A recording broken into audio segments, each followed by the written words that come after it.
The new stone tablets. The Lord said to Moses, chisel out 2 stone tablets like the first ones, and I will write on them the words that were on the first tablets which you broke. Be ready in the morning and then come up on Mount Sinai. Present yourself to me there on the top of the mountain. No one is to come with you or be seen anywhere on the mountain.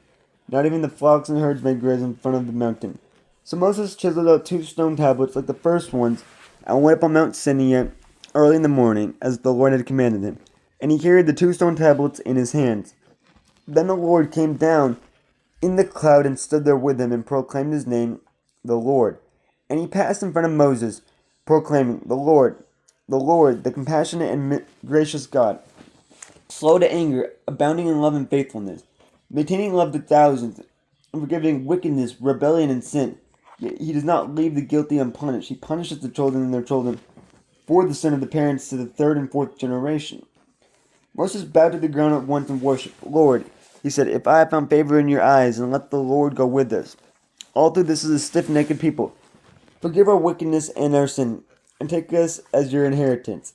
Then the Lord said, I am making a covenant with you before all your people. I will do wonders never before done in any nation in all the world. The people you live among will see how awesome is the work that I, the Lord, will do for you. Obey what I command you today. I will drive out before you the Amorites, Canaanites, Hittites, Perizzites, Hivites, and Jebusites. Be careful not to make a treaty with those who live in the land where you are going, or there will be a snare among you. Break down their altars, smash their sacred stones, and cut down their Asherah poles. Do not worship any other god, for the Lord, whose name is a jealous God. Be careful not to make a treaty with those who live in the land, for when they prostitute themselves to their gods and sacrifice to them, they will invite you and you will eat their sacrifices. And when you choose some of their daughters as wives for or your sons, and those daughters prostitute themselves to their gods, they will lead your sons to do the same. Do not make any idols. Celebrate the festival of unleavened bread. For 7 days eat bread made without yeast, as I commanded you. Do this at the appointed time in the month of Aviv, for in that month you came out of Egypt. The very first offspring of every womb belongs to me, including all the firstborn males of your livestock, whether from herd or flock. Redeem the firstborn donkey with a lamb. But if you do not redeem it, break its neck.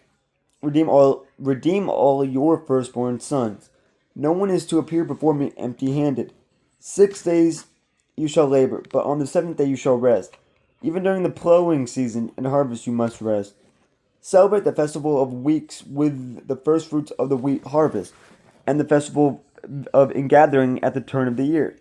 3 times a year, all your men are to appear before the sovereign Lord, the God of Israel. I will drive out nations before you, and enlarge your territory, and no one will covet your land when you go up 3 times each year to appear before the Lord your God. Do not offer the blood of a sacrifice to me along with anything containing yeast. And do not let any of the sacrifices from the Passover festival remain until morning.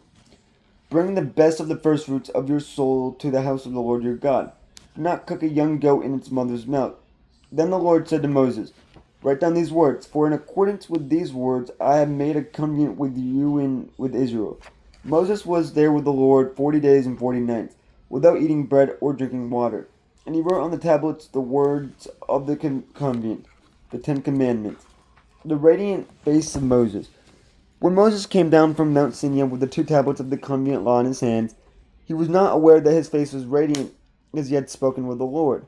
When Aaron and all the Israelites saw Moses, his face was radiant, and they were afraid to come near him. But Moses called to them. So Aaron and all the leaders of the community came back to him, and he spoke to them. Afterward, all the Israelites came near him, and he gave them all the commands that the Lord had given him on Mount Sinai.